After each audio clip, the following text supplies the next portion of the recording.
Chapter 6. Hooked on a Feeling. Coming through, Harry Hook called, flying down the banister to his next class at Serpent Prep, the tails of his red waistcoat flapping as aspiring henchmen and teenage toughs scurried out of the way, lest they be unfortunate enough to have a chance encounter with Harry and his hook. The Serpent Preparatory School for the Education of Miscreants, as it was appropriately named, had many terrible students, a host of evil, wicked, scheming, rotten little villains, who were just like their parents. But in all of Serpent Prep, there was only one Harry Hook. Harry laughed his maniacal laugh and waved his hook merrily, slashing at the air, as a little first-year trip trying to get out of his way. Harry himself landed on his feet, and with a flourish, tipped his black tricorn hat and bowed to a group of young witches who tittered at the sight of him. "Hi, Harry," they chorused in a melodic sing-song. "Ladies," he winked, his smirk making them swoon. Dark-haired, with a wicked gleam in his dark eyes that were roguishly lined with guy liner, Harry had all the swagger and swashbuckling charm of a real devil-may-care buccaneer. He was the only boy in the Hook family, right between his older sister, sassy and mean-spirited Harriet, and his younger sister, CJ, short for Callista Jane, the baby, who was always off having grand adventures of her own. Harry prided himself on being wild and unpredictable, off-kilter and a little mad, his one disappointment being that he hadn't come by his hook naturally. He had to suffer the injustice of having to carry a hook in either hand. He tried to entice TikTok to take a bite of him once, hanging off the dock and dipping a hand in the water, but the lazy crocodile just opened one eye and went back to sleep. Entering the classroom, Harry slid into his seat next to Uma, who was already in her usual place in the back of the room. "Well, hello," he drawled. "Arr," she grunted, looking irritated. Harry wondered what was wrong. Uma was his oldest friend on the aisle. She'd sort of decided to order him around when they were kids, and he sort of fell into the habit of following her orders. They had a lot in common: cruel intentions, awesome pirate outfits, and well-muscled arms. Plus, they were always up for mischief and adventure. This was their favorite class: accelerated piracy, hostage-taking and threatening. But today's lesson was all about different pirate flags, which could honestly put any swashbuckler to sleep. Uma could usually be counted on to cause a little trouble and a little excitement, and Harry wished she would shake herself out of this dark mood she was in. There were goblins to torment, rigging to swing around in, and victims to rough up out there. He couldn't do it alone. "Want to go see if we could find some first years to walk the plank?" he asked. "Or raid at Jaffar's junk shop?" Uma shook her head. "Not today. Today I need a ship." "A ship?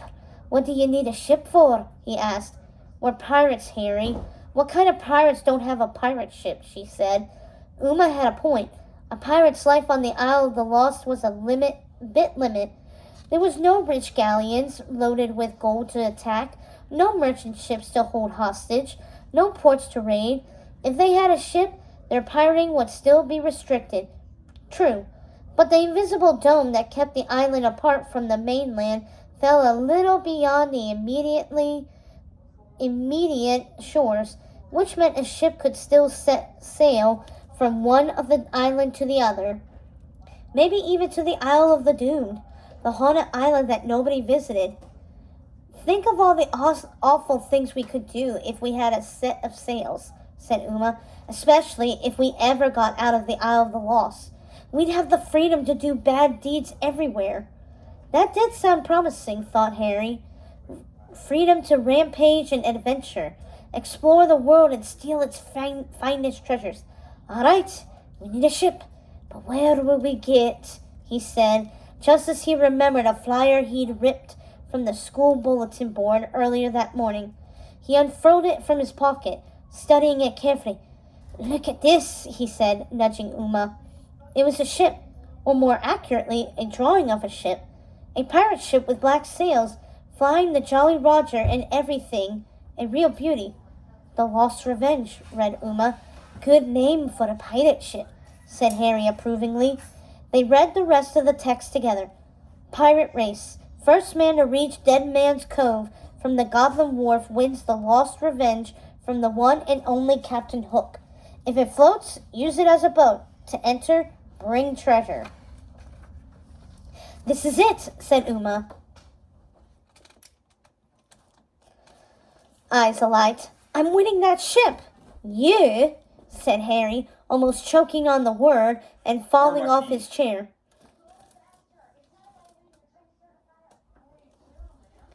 "This is a ship from my dad's fleet. That ship should be mine."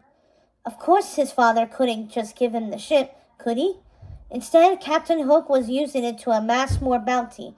"And you'll need a crew to sail that thing." "I'll get a crew," howled Uma, slamming her palm on his desk. "Isle of the Lost? This is more like Isle of the Lemmings. Everyone here is just looking for someone to follow, someone to look up to, someone to fear. Now that Maleficent's a lizard, there's no one in charge. Why not me? I'll have a crew faster than you could say octopus." "But you don't even know how to sail," Harry protested. "And you do," sneered Uma. "Of course I do," yelled Harry. "I'm a pirate. You're just a sea witch." "I don't care. That ship is mine," said Uma. "No, it's mine," said Harry, as they each took hold of the paper's edge and pulled it toward him or herself. Uma let go of the flyer, taking Harry by surprise, and he lost hold of his hook, which rolled to the floor. Quick as Lucifer, Uma pounced on it and held it high. "It's mine," she said triumphantly.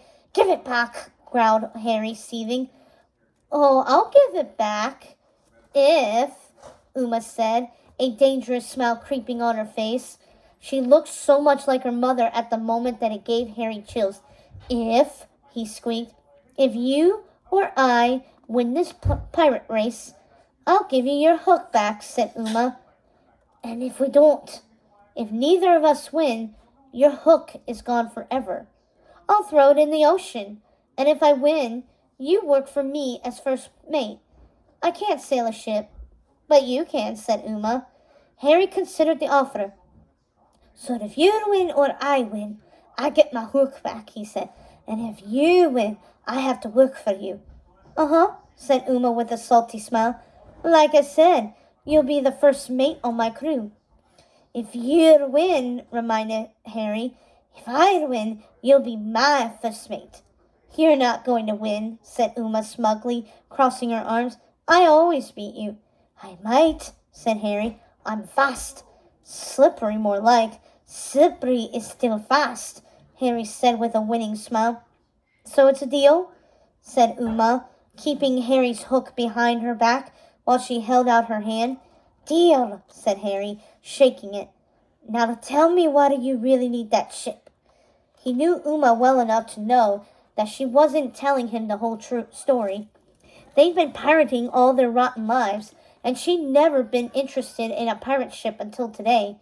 Uma leaned in and told him an unbelievable story about a missing golden triton and how they could bargain their way off the island with it. Harry listened attentively without yawning or interrupting, but at the end of her story he did have one question.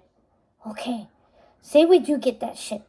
How are we going to find that thing in the water?" She waved her hand dismissively, like Ursula did whenever she had to cast away any doubters in her victims' minds. "I'll figure it out later." "You really think we'll get off this island?" "If we play our cards right," said Uma. "Negotiation is my specialty." Harry scratched his cheek with a fingernail, thinking it over. He wasn't sure exactly what he'd agreed to, but however it turned out, he'd probably get his hook back, and he already missed it. "All right, let's go put some rafts together then," said Harry, studying the flyer again. "The race is this afternoon."